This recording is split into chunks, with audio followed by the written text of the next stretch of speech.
अभिजीत का message. Code मिल गया?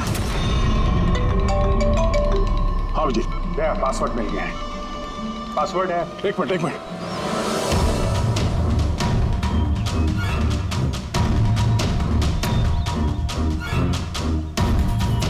अभिजीत बोलो, क्या कोड है? रेनबो। रेनबो? कीपैड में अल्फाबेट्स नहीं है, सिर्फ नंबर्स है। अल्फाबेट नहीं है यार, ऐसा कैसे हो सकता है? उसमें देखो ना, कहीं होगा अल्फाबेट के लिए जगह। देखो ABCD 26 अल्फाबेट्स है, तो जैसे एक A1 होगा। रेनबो का आर का देखो। पंकज जल्दी बता, वैल्यू क्या निकलती है? देख रेनबो। मैं एक नंबर बोलने वाला हूँ, वो नंबर टाइप करना। ओके?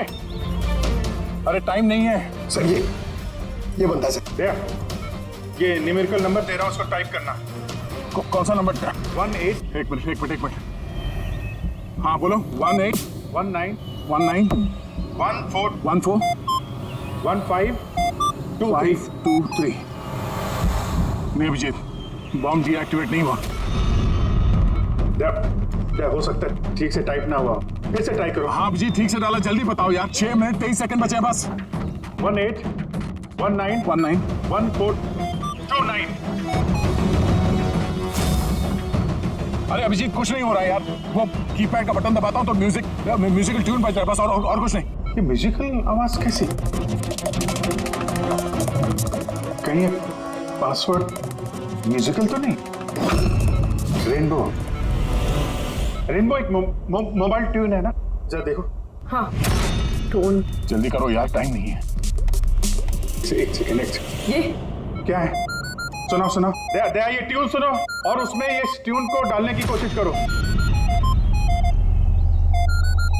अभिजीत, ये म्यूजिक तो यहाँ ये कीपैड में बज रहा है। ये सुनो, ये 1 2 3 4 5 6 नहीं, ये 5 नंबर तक एक ही म्यूजिक बज रहा है, उसके बाद ये म्यूजिक चेंज होता है। ये सुनो, 6 7 8 9। नहीं दया ध्यान से। 5 तक ट्यून है, उसके बाद ड्रम की आवाज है। 5 तक जो है ना, 1 2 3 4 5, वहां तक जो ट्यून है उसको ट्राई करो। यार मैं कोई म्यूजिशियन हूँ क्या? मुझे कुछ समझ में नहीं आ रहा है। ये क्या है? क्या ये ट्यून? यार दया, ऑप्शंस ट्राई करो। 1 2 3 4 5 है, 5 4 3 2 1 करो, 1 3 5 5 4 3 2 1, कुछ भी रैंडम करो, रैंडम। अरे कर तो रहा हूँ यार। दया ट्राई करो, कुछ करो। सर कोशिश कर रहा हूँ सर, ये कुछ जम नहीं रहा है।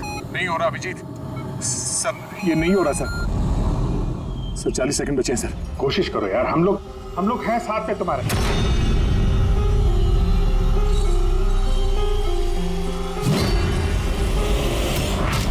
शायद वक्त आ गया यार। कुछ नहीं होगा तुम्हें दया। ऐसा मत बोलो प्लीज, तुम्हें करना ही पड़ेगा। ट्राई करो दया, ट्राई करो। अरे कर तो रहा हूँ यार मैं, और क्या करूँ?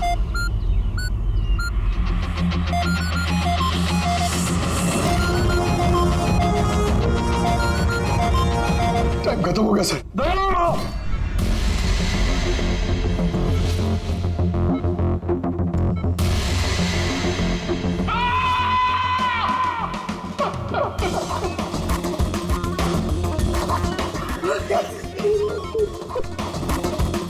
कर लिया ना दोस्तों ने?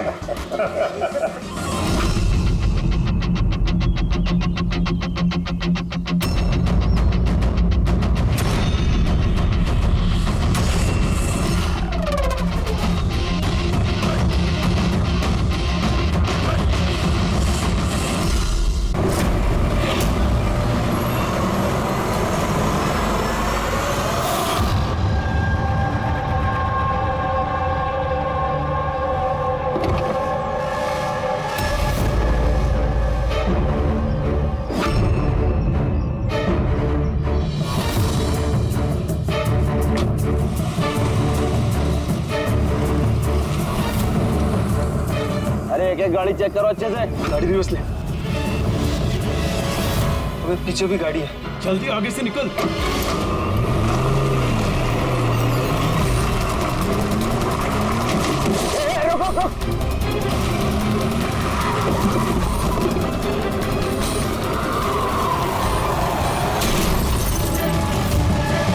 गाड़ी रिवर्स ले। रोक गाड़ी, रोक गाड़ी, से रोक। जल्दी से गाड़ी निकालो, पीछे करो इसका। ये लोग नाकाबंदी तोड़कर भागे। जरूर इन्होंने कोई जुर्म किया होगा। अगले 5 किलोमीटर तक नाकाबंदी करवाओ।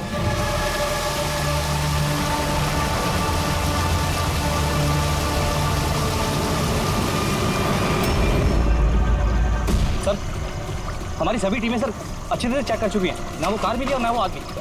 वो लोग नाकाबंदी तोड़कर भागे, सड़क खत्म हुई, जंगल शुरू हो जाता, इसका मतलब वो यही कहीं होंगे।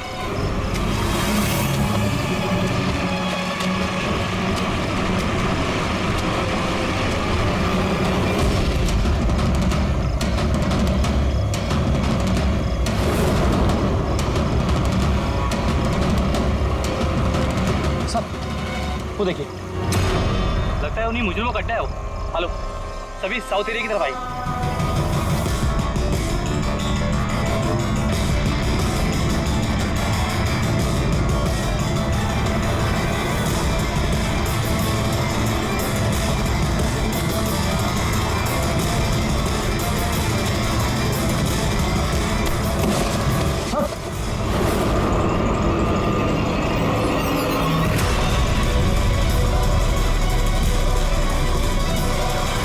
ओह माय गॉड, ये तो मर चुका है। तो हुआ क्या है और इसके चेहरे पर ये लाल धब्बे कैसे? जो 2 लोग गाड़ियों में बैठे हुए थे, ये उन्हीं में से एक है। इसके बाद बहुत बुरी हालत हो चुकी है। सर,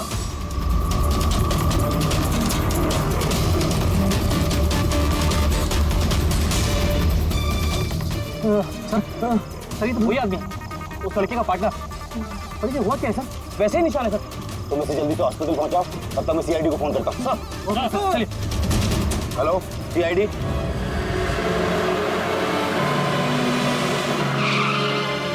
तो एक आदमी मरा हुआ था और दूसरा दर्द में चिल्ला रहा था, बीमार लग रहा था। हाँ सर, और उन दोनों के शरीर पर लाल निशान भी थे। सर, ये हॉस्पिटल से भी बात हुई सर वो दूसरे आदमी के बारे में।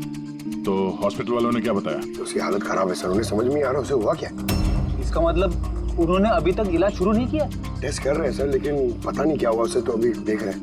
कमाल है यार, क्या हुआ क्या होगा उन लोगों को? सर यहाँ इस तरफ।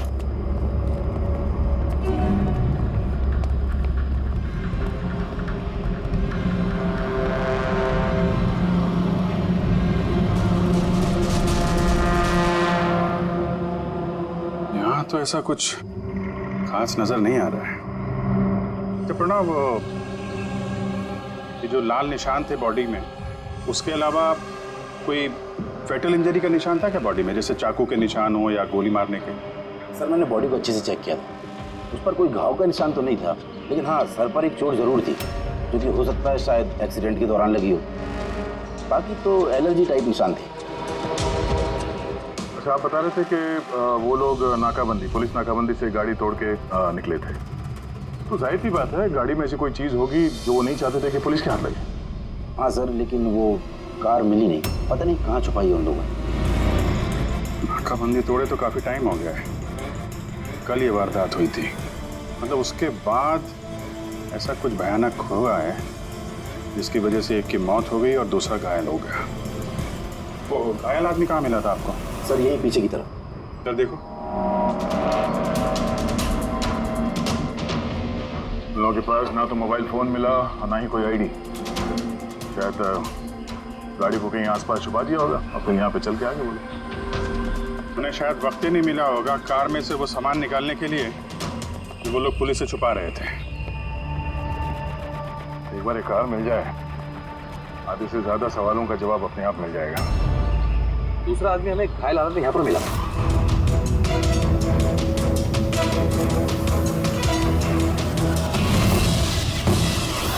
सर,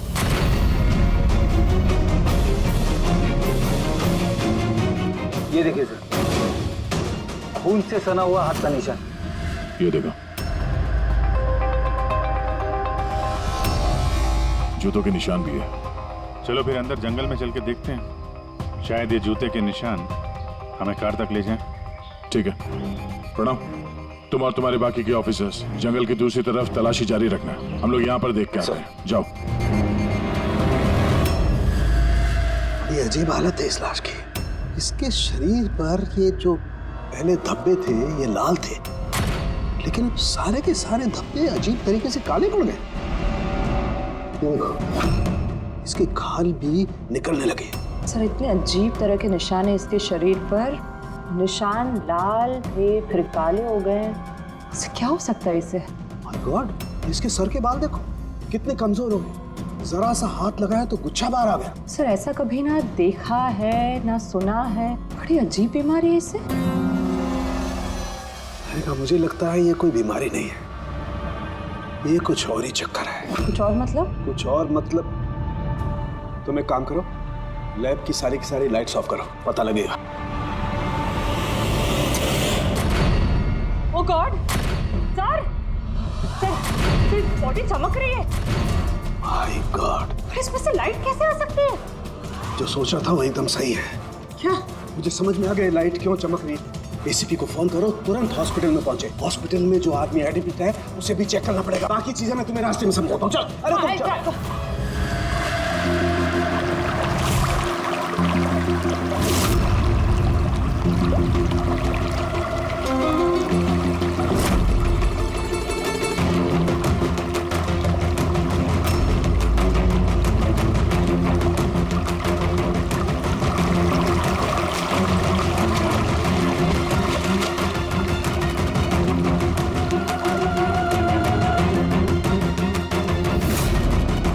अभिजीत,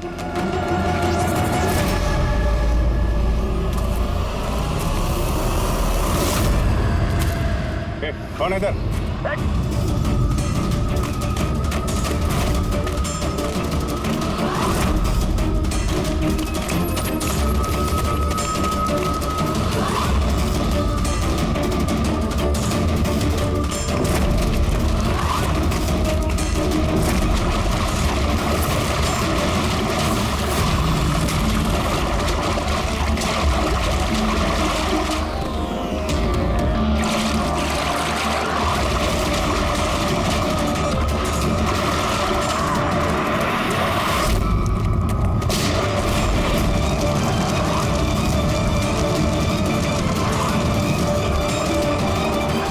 डॉक्टर सोलंकी, आपके कहने पर हमने पेशेंट को इस सिक्योर रूम में शिफ्ट कर दिया। Very good. पर बात क्या है? देखिए, बात मैं थोड़ा आपको बाद में बताता हूँ। सोलंकी, हाँ,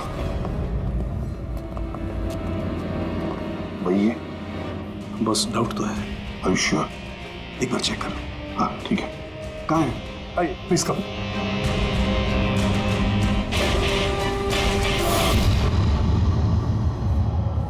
बस मैं जरा अंदर जाके चेक कर। यार मगर नहीं, मेरे पास प्रोटेक्टिव सूट है।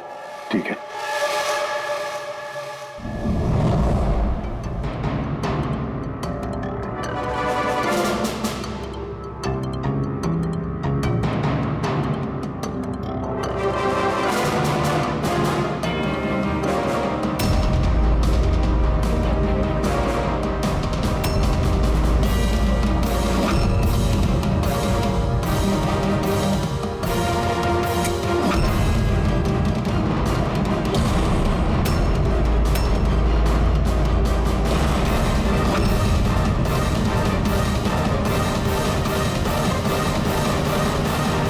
यार सोलंकी, ये तो क्या शक सही निकला है।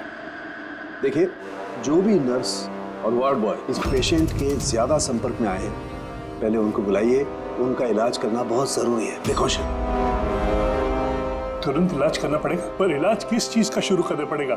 आप कुछ बताइए तो सही। डॉक्टर साहब, ये मरीज एक बहुत ही खतरनाक रेडियो एक्टिव मटेरियल के संपर्क में आया है, और ये जो सिम्टम्स आप देख रहे हैं ना, ये सारे के सारे सिम्टम्स रेडिएशन पॉइजनिंग के सिम्टम्स हैं। Radiation poisoning? हाँ, और इसका जो पार्टनर था वो ऑलरेडी मर चुका है। अगर इसका इलाज जल्दी नहीं किया गया तो इसका बचना भी नामुमकिन है। हे भगवान, मैं तो इस पेशेंट की कब से देखभाल कर रही थी। क्या मुझे भी वो रेडिएशन पॉइजनिंग हो गई होगी? पायल कंट्रोल योरसेल्फ। डॉक्टर, नहीं, देखिए घबराइए मत। देखो पायल, तुम डायरेक्ट इस रेडियो एक्टिव मटेरियल के संपर्क में नहीं आई हो, इसलिए तुम्हें इन्फेक्शन होना बहुत ही कम संभावना है इसकी। फिर भी सेफ्टी के लिए आप लोग रेडिएशन एक्सपोजर की दवाई ले लीजिए, ताकि इससे होने वाले साइड इफेक्ट्स का असर आप पे ना हो। और हाँ, एक बात का ख्याल, आपसे जो कोई भी इस मरीज के पास है, जो कोई भी, उसे इस तरीके के प्रोटेक्टिव सूट्स का इस्तेमाल करना पड़ेगा। ध्यान रखना। सोलंकी, तेरे फोन कॉल के बाद में मैंने एटॉमिक रिसर्च इंस्टीट्यूट में फोन किया, उनसे पूछताछ की। उन्होंने बताया जबकि उनके पास जितना भी रेडियो एक्टिव मटेरियल था वो बिल्कुल ठीक ठाक है। स्टोरेज से कुछ भी गायब नहीं है। सर, ये रेडियो एक्टिव मटेरियल इस तरह खुले में तो नहीं मिलता, स्पेशल एजेंसीज के पास ही अवेलेबल होता है। बॉस, ये रेडियो एक्टिव मटेरियल इन्हें कहाँ से मिला, कैसे मिला, ये तो बाद में पता लगाएंगे। फिलहाल मैं आपको इतना बता सकता हूँ कि ये बहुत ही ज्यादा मात्रा वाले रेडियो एक्टिव मटेरियल से इन्फेक्टेड है, जिसमें न्यूक्लियर एलिमेंट भी शामिल हो सकते हैं। सर, कि जो कुछ भी हो, इस आदमी को हमें बचाना ही होगा, क्योंकि यही हमें बता सकता है कि वो जो न्यूक्लियर रेडियो एक्टिव मटेरियल है उसे कहाँ से मिला है। और तो और पता नहीं कितने सारे लोग इसके संपर्क में आए होंगे। उन सब की जान भी तो खतरे में है, उनको भी तो बचाना होगा हमें। सर, कहीं ये रेडियो एक्टिव मटेरियल उस कार में तो नहीं जिसमें ये लोग थे? कहीं पर भी हो सकता है। सर, उनके काम कर, तो इस पेशेंट के साथ रहे। हाँ ठीक है बॉस, मैं इंतजार करता हूँ। जब भी उसे होश आएगा मैं उसे पूछने की कोशिश करूंगा कि उसे मटेरियल कहाँ से मिला, कैसे मिला। हाँ, और तारिका, तुम एक काम करो, तुम वापस से उस लाश को अच्छी तरह से चेक करो, पता लगाने की कोशिश करो आखिर ये कौन से एलिमेंट हैं, अच्छी तरह से डिटेक्ट करो। Sir, hello ACP Pradyuman. ACP साहब, जिन सवालों के रेगिस्तान में आप लापता हैं उसका जवाब है मेरे पास। मिलना चाहेंगे? कौन हो तुम और कहाँ पर मिलोगी?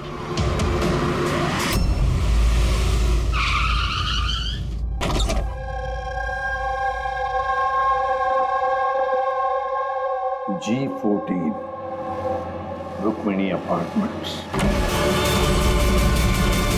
इसकी कोई जरूरत नहीं है एसीपी प्रद्युमन, आपको मुझसे कोई खतरा नहीं है। आप चाहे तो ये गन नीचे रख सकते हैं। कौन हो तुम? Mayank, intelligence bureau officer. Intelligence bureau? और इस तरह से मिलने बुलाते हो? मजबूरी थी, कई मासूमों की जान खतरे में और उन्हें बचाने के लिए जरूरी था कि हम यहाँ इस तरह खुफिया तरीके से मिले। मासूमों की जान की बात करते हो? कहीं ये उस रेडियो एक्टिव? जी हाँ, जब आपने एटॉमिक रिसर्च इंस्टीट्यूशन में कॉल करके इंक्वायरी करनी चाहिए तो हमें वहाँ से अलर्ट आ चुका था। तुम्हारे पास हमारे सारे सवालों के जवाब? जी हाँ, है तो सही, लेकिन वो टॉप सीक्रेट है।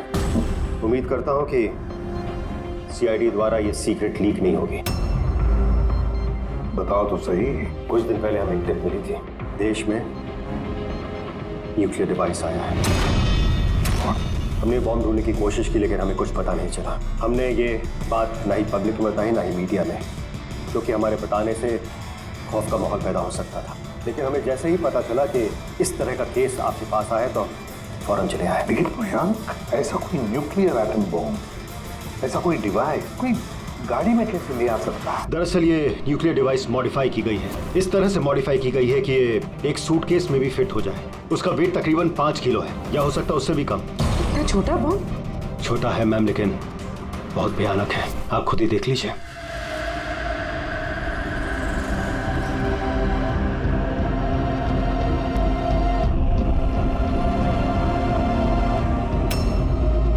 अगर ये ब्लास्ट हो गया सर तो 25 किलोमीटर के रेडियस में सिर्फ और सिर्फ तबाही होगी। 5 किलोमीटर के रेडियस में जो भी इंसान रहते हैं वो तुरंत मर जाएंगे, और 20 किलोमीटर के रेडियस में अगर कोई इंसान बच भी गया तो ये तो अपाहिज हो जाएगा या मेंटली रिटार्डेड हो जाएगा। भगवान ना करे ये बॉम्ब ब्लास्ट मुंबई में हो जाए तो मुंबई की क्या हालत होगी आप सोच भी नहीं सकते।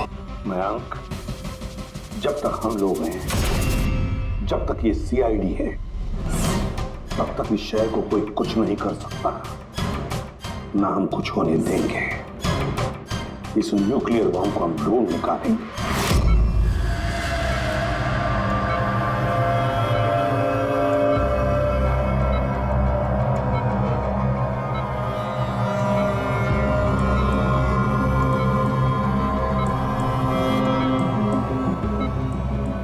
कैसे हो तुम? मेरी आवाज सुन सकते हो? बोलो बोलो। कहाँ हो? तुम हॉस्पिटल में हो। क्या हो रहा है मुझे? कुछ नहीं हुआ, तुम्हें कुछ नहीं हुआ। देखो तुम बहुत खतरनाक रेडिएशन के शिकार हो गए थे, लेकिन अभी तुम्हारा इलाज हो रहा है। आनंद? आनंद का? आनंद है तुम्हारा दोस्त? माफ करना भाई, आनंद तो इस दुनिया में नहीं। लेकिन तुम घबराओ मत। देखो तुम मेरी बात ध्यान से सुनो। तुम बताओ मुझे कि तुम इस रेडिएशन के शिकार कैसे हो, कहाँ हो, कब हो? याद है? अगर डिलीवरी करने को कहा था। डिलीवरी करने को कहा? किस चीज की delivery? Nuclear bomb. Nuclear bomb? Hello देखिए आप एसीपी प्रद्युमन को तुरंत मैसेज दीजिए, उससे बोलिए डॉक्टर चालुक्य ने बुलाया। अच्छा एक बात बताओ, तुमने न्यूक्लियर बॉम्ब की डिलीवरी कर दी या अभी वहीं पर है? कहाँ है ये न्यूक्लियर बॉम्ब? कहाँ है? नहीं देखो, बताना चाहिए, बहुत सारी जिंदगियों का सवाल है ना। वो मुझे मार डाली। नहीं घबरा मत, सीआईडी टीम तुम्हारे साथ है, तुम चिंता मत करो, कोई कुछ नहीं कहेगा।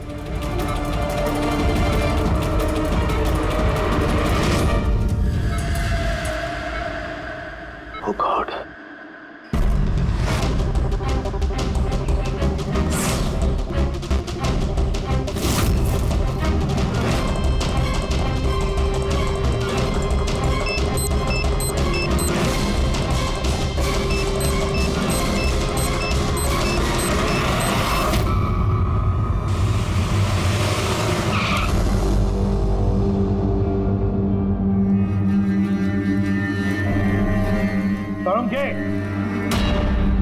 हो गया क्या?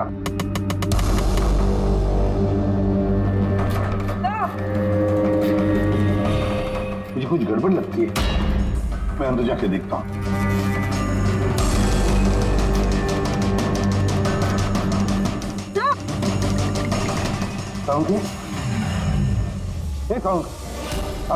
क्या हुआ सर?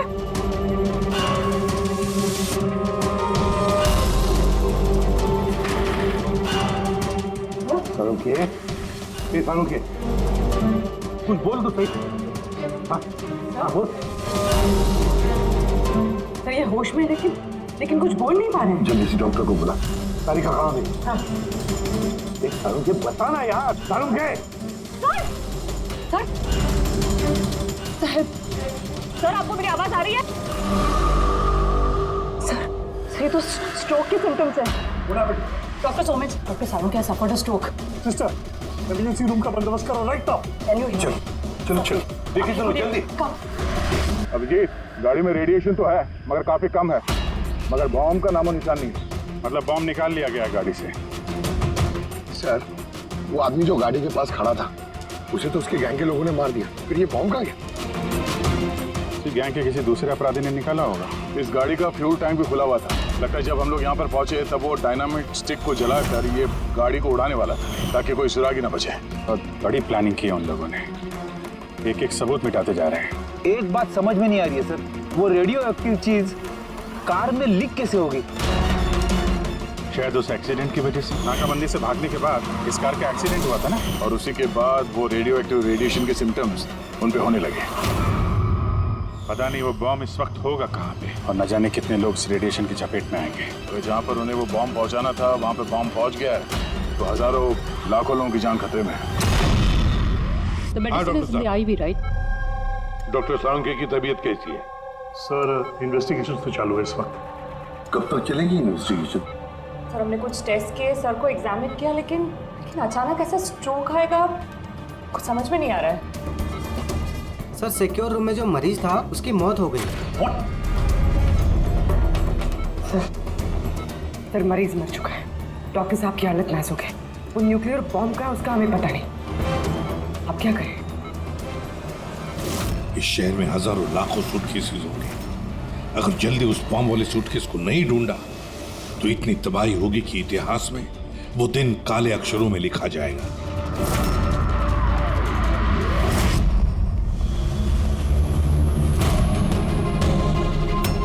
कैसी तबीयत है सालुंके साहब की? कोई खास सुधार नहीं है। तारिका तो बैठी है उसके साथ। समझ में नहीं आता किसने मुझे इतना अर्जेंटली बुलाया या क्या बताने वाला। बस मैं यहाँ पहुंचा हूँ, ये हाल हो गया। अब तो मरीज भी मारा गया और डॉक्टर साहब को ये स्ट्रोक आ गया। क्या ये संयोग है सर? सालुंके साहब को स्ट्रोक आया ठीक उसके पहले जब वो हमें कुछ बताने वाले थे। सहयोग ही होगा अभी। डॉक्टर साहब को स्ट्रोक आया, किसी ने हमला तो नहीं किया उन पे? हाँ सर, और उस मरीज की हालत तो वैसे भी नाजुक थी, डॉक्टर्स जवाब दे चुके थे। नहीं, तो कोई संयोग नहीं हो सकता। गड़बड़ है, कुछ न कुछ तो गड़बड़ जरूर है। एसीपी साहब, मैं समझता हूँ कि इस वक्त आप डॉक्टर सालुंके की हालत को लेकर बहुत परेशान हैं, लेकिन हमें जल्द से जल्द कुछ करना होगा। अगर ये बॉम्ब ब्लास्ट हो गया तो लाखों लोगों की जान खतरे में होगी। हमारे वहाँ कार तक पहुँचने से पहले आतंकवादी बॉम्ब लेके चला गया सर। कोई और रास्ता ढूंढना होगा। उस बॉम्ब को जिस चीज में भी रखा होगा ना वहां तक पहुंचने के लिए। एक रास्ता है सर। क्या सर? वो बॉम्ब जिसमें रखा है, वो बॉक्स कंटेनर, वो डैमेज है सर, तभी तो वो रेडिएशन लीक हुई है। तो सबसे पहले वो आतंकवादी उस बॉक्स को रिपेयर करवाएंगे ताकि रेडिएशन की वजह से उनके दूसरे साथी उससे प्रभावित ना हो। और हाँ, उन्हें जरूरत पड़ेगी लेड की। लेड से ही वो कवर करेंगे उस चीज को, रेडिएशन की लीकेज रोकने के लिए। लेकिन ये काम किसी अहरे गहरे का नहीं, किसी एक्सपर्ट का काम है। ये किसी जानकार आदमी का जो रेडियो एक्टिव मटेरियल के साथ काम कर सकता है, जो जानता है इसके बारे में ये सब। सर खबरियों को काम पे लगा देते हैं, पता करते हैं कि ऐसा कौन कौन है ब्लैक मार्केट में जो इस तरह का खुफिया काम करता है। साहब मेरे को मालूम पड़ा कि बेकी की लाश मिली इसी गैरेज में। नाम काफी खराब था साहब उसका इस सब मामले में, और इस कंटेनर को इसी ने बनाया होगा शायद। पॉइंट ब्लैंक गोली मारी है, कोल्ड ब्लडेड मर्डर। वो आतंकवादी आया था यहाँ पे लेड कंटेनर बनवाने, और जैसे उनका काम हो गया मार के निकल गया। दिन दहाड़े एक आदमी का खून हो जाता है, ऐसे कैसे हो सकता है कि किसी ने देखा ना हो, कुछ सुना ना हो? खून होते हुए तो किसी ने नहीं देखा, लेकिन एक गवाह है जिसने सबसे पहले लाश को देखा। तो बुलाइए उसको।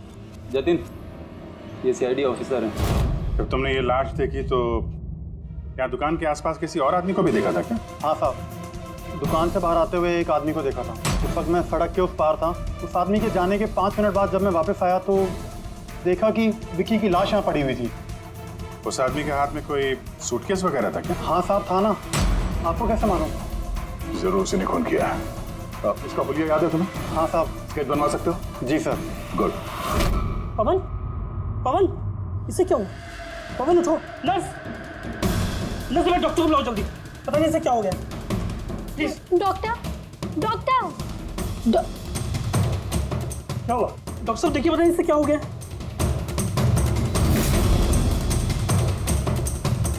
गॉड, इसे भी स्ट्रोक हुआ है। एक काम करो, डॉक्टर तारिका को बुलाओ अभी का भी। एक काम करो, इसको रूम में शिफ्ट करो। चलो। डॉक्टर तारिका, डॉक्टर तारिका, डॉक्टर तारिका, सुन रही हैं आप मुझे? डॉक्टर। ओह माय गॉड, इसे भी स्ट्रोक आया। This is unbelievable. ये हो क्या रहा है? एक के बाद इन सबको स्ट्रोक आ रहा है। समझ में नहीं आता, 3 हट्टे कट्टे लोगों को एक साथ स्ट्रोक कैसे आ सकता है? नहीं नहीं नहीं, कुछ ना कुछ तो गड़बड़ जरूर है, कुछ ना कुछ तो गड़बड़ है। पर कोई आर्टिफिशियली स्ट्रोक कैसे करा सकता है? डॉक्टर सुबह, तो ये रेडिएशन की वजह से तो नहीं? नहीं, रेडिएशन पॉइजनिंग की वजह से स्ट्रोक नहीं हो सकता। और वो जो वार्ड बॉय है वो तो पेशेंट के पास आया भी नहीं था। ये वार्ड बॉय आपको बेहोश मिला था ना? जी। कहाँ? सप्लाई रूम में। सप्लाई रूम, पकड़, रेडी।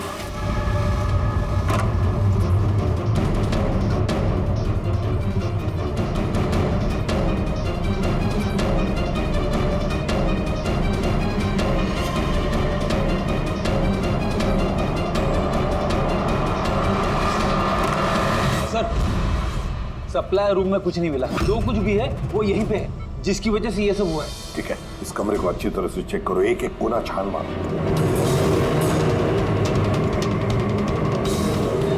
रेडी? मैट्रेस के नीचे हो।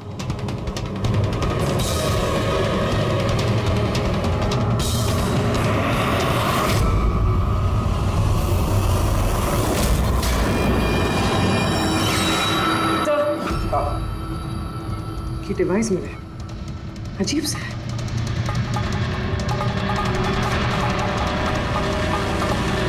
डॉक्टर साहब जी, क्या ये किसी मेडिकल एप्रेटिस का हिस्सा? ये तो मैंने कभी देखा ही नहीं। ये हॉस्पिटल का इक्विपमेंट है ही नहीं। तो फिर क्या हो सकता है? क्या मैं इसे देख सकता हूँ? बिल्कुल। ऐसा लग रहा है ये डिवाइस मैंने पहले कहीं देखी है। राइट, स्पेशल फोर्सेस में यूज किया जाता है इस डिवाइस का। If I am not wrong, इसे न्यूरल डिस्ट्रप्टर कहते हैं। न्यूरल डिस्रप्टर मतलब? देखिए, हमारा शरीर तभी काम करता है जब दिमाग कोई सिग्नल देता है उस शरीर को काम करने के लिए, जैसे उठना, बैठना, खाना पीना या फिर बातें करना। और ये सिग्नल आता है न्यूरॉन्स के जरिए, और ये डिवाइस दिमाग और शरीर के सिग्नल को कैंसिल कर देता है, डिस्टर्ब कर देता है। और अगर ऐसा होता है तो फिर शरीर दिमाग का इशारा समझ ही नहीं पाता है, जैसे लकवा मार जाता है शरीर को। ऐसा लगता है जैसे स्ट्रोक हो गया, लेकिन दरअसल वो स्ट्रोक होता नहीं, सिर्फ टेम्परेरी इफेक्ट होता है। मयंक, अगर ये डिवाइस हम यहाँ से दूर ले जाए तो क्या इसका असर कम हो सकता है? जी बिल्कुल। है ना? रेडी? काम करो, इस डिवाइस को दूर लेकर जाओ और डिस्ट्रॉय करो, नष्ट करो इसे। Yes sir. इसका मतलब है ये तीनों ठीक हो जाएंगे? जी डॉक्टर साहब, बिल्कुल। लेकिन अगर हम लोग यहाँ पर और ज्यादा देर रुकते हैं तो इसका असर हम पर भी हो जाता है। अच्छा, तो इसीलिए इस चीज का असर तारिका और साळुंखे पर हुआ। इसका मतलब है इसका असर वार्ड बॉय पे इसीलिए हुआ था क्योंकि वो 1 घंटा उस कमरे में था जो इस कमरे के बाजू में है। एग्जैक्टली डॉक्टर साहब। अब क्योंकि ये डिवाइस हमने डिस्ट्रॉय कर दी है तो अब तीनों जल्दी होश में आ जाएंगे। मगर ये डिवाइस यहाँ रखा किसने होगा? उसी आतंकवादी गैंग में से किसी ने। वो गैंग जानती है कि डॉक्टर साळुंखे के पास कोई जरूरी इंफॉर्मेशन है, तो बस उसी लिए ये डिवाइस यहाँ लाकर लगा दिया ताकि साळुंखे की हालत हो जाए। शुभ सर, कोई अंदर वाला है, क्योंकि बाहर वाला तो अंदर आ ही नहीं सकता। जरूर कोई हॉस्पिटल का स्टाफ है जिन लोगों से मिला है। नहीं एसीपी साहब, ऐसा हो ही नहीं सकता। ऐसा ही हुआ डॉक्टर होमेक, ऐसा ही हुआ है। अब एक बात अच्छी तरह से सुन लो, जब तक वो मुजरिम पकड़ा नहीं जाता इस हॉस्पिटल से कोई भी, मतलब आप भी, हॉस्पिटल से बाहर नहीं जाएगा। इस पूरे हॉस्पिटल के सारे फ्लोर्स के सीसीटीवी कैमरास के फुटेज अभी के अभी हमें देखने हैं। सर, सभी स्टाफ वालों की लिस्ट देख ली, लेकिन अभी तो कुछ नहीं मिला। मिलेगा फ्रेडी, मिलेगा। अब सीसीटीवी फुटेज देख रहे हैं ना, मिलेगा जरूर, कुछ ना कुछ तो मिलेगा। पॉज करो। पता नहीं क्यों मुझे ऐसे लग रहा है मैंने देखा है इसे, जाना पहचाना सा चेहरा है। कौन कौन? यस, ये देखो, यही आदमी है वो। ये दया अभिजीत ने जो स्केच बनवाया ना, यही है वो। देखो, विकी का खून करने के बाद जो बॉम्ब वाला ब्रीफकेस लेकर गया था। सर ये नर्स कौन है और ये क्या बात कर रहे हैं आपस में? ये तो मुझे पता नहीं, लेकिन एक बात तो पक्की है कि इस हॉस्पिटल के स्टाफ में से जो भी कोई मुजरिमों के साथ मिला है ना, ये नर्स है वो। सर, ये नर्स तो पायल है। ये पायल का है, बुलाइए उसे। सिस्टर, पायल का है, उसे अभी कभी बुला। पायल तो काफी देर से दिखी ही नहीं हॉस्पिटल में। सर, पायल तो हॉस्पिटल में नहीं है। पायल हॉस्पिटल में नहीं है मतलब पायल गायब है। आपको कहा था ना डॉक्टर सुमेश कि इस हॉस्पिटल में से कोई भी हमारे परमिशन के बगैर बाहर नहीं जाएगा। तो फिर ये पायल गई कैसे? तो हमें पता नहीं, हमने उसी वक्त सारे दरवाजे बंद कर दिए थे, कोई बाहर नहीं गया। क्या बात कर रहे हैं आप? ये हॉस्पिटल से बाहर कोई एम्बुलेंस गई थी क्या? एम्बुलेंस? हाँ, एक इमरजेंसी केस था, आधा घंटा पहले एक एम्बुलेंस बाहर गई थी। ये पायल उसी एम्बुलेंस में है। वो जो नर्स है पायल, वो भी थी तुम्हारे साथ एम्बुलेंस में? हाँ साहब, वो बता रही थी कि जिस मरीज को हम लेने जा रहे हैं वो उसका दोस्त है, तो चल पड़ी मेरे साथ। अभी कहाँ है वो? ये कुछ काम याद आ गया उसको बीच में, तो उतर गई। सिर्फ हॉस्पिटल से निकलने के लिए एम्बुलेंस का इस्तेमाल किया था उसने। कहाँ उतारा, कहाँ था उसे? ये खातीपुरा जंक्शन पे उतरी साहब। खातीपुरा? Okay, thank you.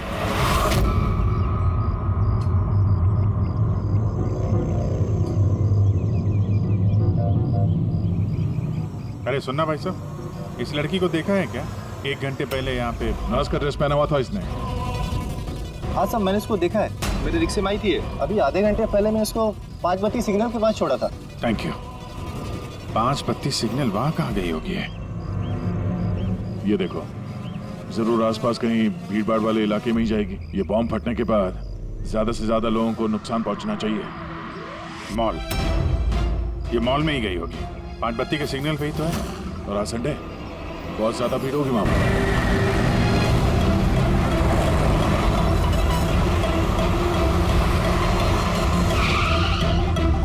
पायल यहाँ कहीं बाहर तो दिखाई नहीं दे रही है। कहीं मॉल के अंदर तो नहीं चली गई? मेन गेट से तो वो मॉल के अंदर जा नहीं सकती, सिक्योरिटी चेक में पकड़ी जाएगी वो। बॉम्ब का रेडियस 25 किलोमीटर का है, जरूरी नहीं मॉल के अंदर बॉम्ब रखे। तो हो सकता है उसने ये बॉम्ब मॉल के आसपास कहीं छुपा के रखा। चेक करते हैं।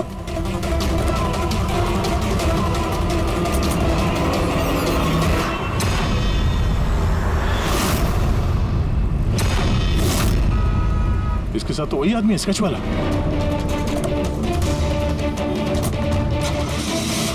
बाहर निकल। ये यहाँ तक पहुँच गए, जल्दी चलो।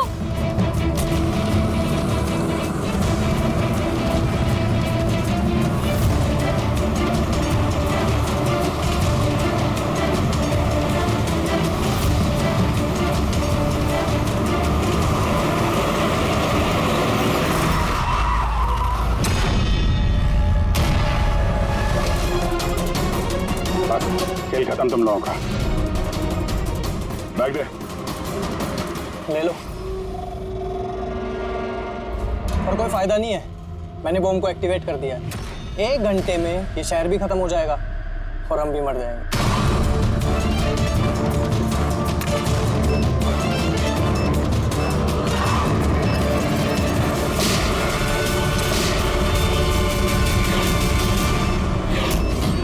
अभिजीत, बॉम्ब तो एक्टिवेट कर दिया हम लोगों ने, तो 1 घंटा बचा हमारे पास। शहर से बाहर चलते हैं। पकड़ो सर।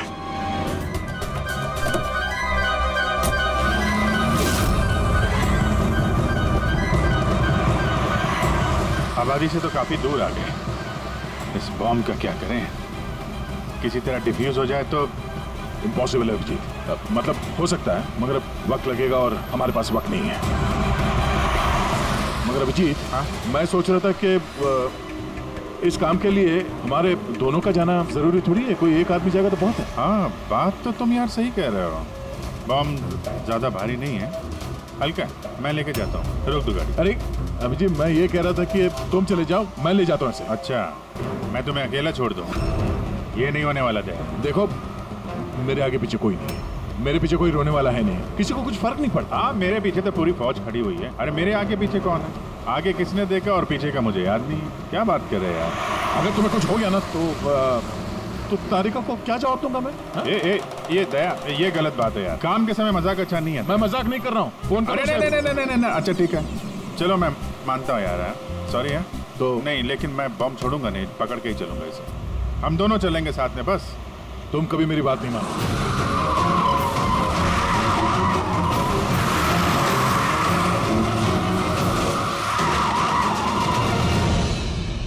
क्या हुआ?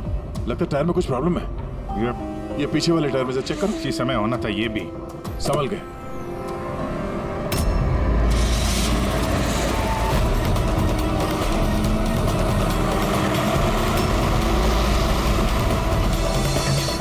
ये चीटिंग है, ये चीटिंग है दया।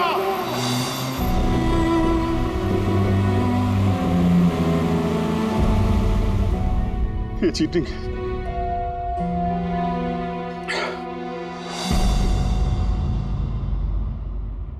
सर, डॉक्टर तारिका और ये वार्ड बॉय ये तो होश में आ गए, मगर सालुके सर होश में क्यों नहीं आ रहे सर? क्योंकि डॉक्टर सोलंकी उस डिवाइस के संपर्क में कुछ ज्यादा देर थे, इसलिए उन्हें होश में आने में भी कुछ ज्यादा समय लगेगा। नहीं, जल्दी से जल्दी होश में लाना ही पड़ेगा, क्योंकि सालुंकी के पास कोई इंपॉर्टेंट इंफॉर्मेशन है और इसीलिए तो ये सब हुआ है। आतंकवादियों ने ये किया है। बस सर, किसी भी तरह अभिजीत सर और दया सर उस बॉम्ब को डिफ्यूज कर दे, नहीं तो। अभिजीत, दया का सर, मैं और दया वो बॉम्ब लेके शहर से बाहर जा रहे थे। लगता है टायर में कुछ प्रॉब्लम है। ये पीछे वाले टायर में से चेक कर। दया ने मुझे संभल के गाड़ी से बाहर निकाल दिया और खुद निकल पड़ा है सुसाइड मिशन पे। और तुमने उसे जाने दिया? उसने धोखे से उतार दिया मुझे। अभिजीत सर, ऐसा मत कहिए, इसका मतलब दया सर वापस नहीं आएंगे। फ्रेडिक, कुछ नहीं होगा दया को, कुछ नहीं होगा उसे। वो एक सीआईडी ऑफिसर है, समझे? उसे बचाने के लिए हम रास्ता ढूंढ निकालेंगे, हम ढूंढेंगे रास्ता तो एक ही है सर, वक्त रहते किसी तरीके से उस बॉम्ब को डिफ्यूज कर दिया जाए तो। लेकिन बॉम्ब को डिफ्यूज वही आतंकवादी करेंगे जिन्होंने उस पर पासवर्ड डाला है। और सारे के सारे मारे जा चुके हैं।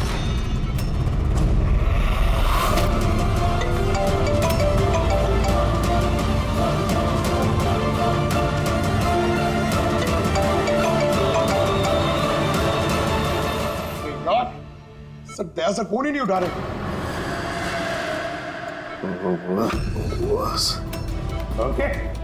ओके तू ठीक तो है? हाँ?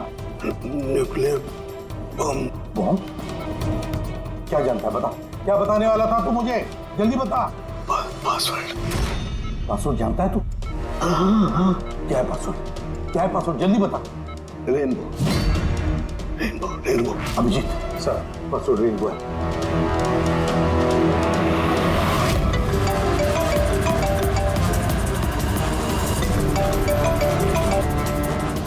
बेल बज रही है लेकिन फोन नहीं उठा रहा। यहाँ पे दया मैसेज भेज के देखो।